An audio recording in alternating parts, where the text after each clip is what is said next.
કરીને અને માફી કેવી માંગે છે? ઢીલી ઢસ. આપણને ખબર પડે કે રેલવો આવ્યો છે, એને બોલવું પડશે, નહીં તો ક્ષત્રિય સમાજ પથારી ફેરવી નાખશે. એટલા પૂરતી ફોર્માલિટી, ઔપચારિકતા કરતા એવી માફી માંગે છે. બાકી ખરેખર જો ભારતીય જનતા પાર્ટીને એવું હોય કે ના અમારા નેતાએ ખોટું કર્યું છે તો એને પાડી દો, એને ઘેર બેસાડો, 5 વર્ષ માટે સસ્પેન્ડ કરો. ટિકિટ શેની કાપવાની?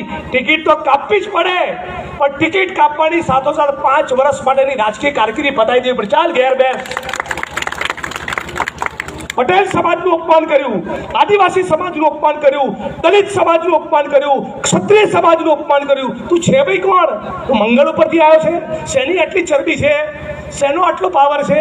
આ ગુજરાતની જનતાએ છાતી ખોલીને બોલવાની જરૂર છે કે ડરો નહીં. જિગ્નેશ મેવાણી તમારો ધારાસભ્ય છે, ડરો નહીં, ખુલીને બોલો. આ ક્ષત્રિય સમાજનો સવાલ નથી. ગુજરાતની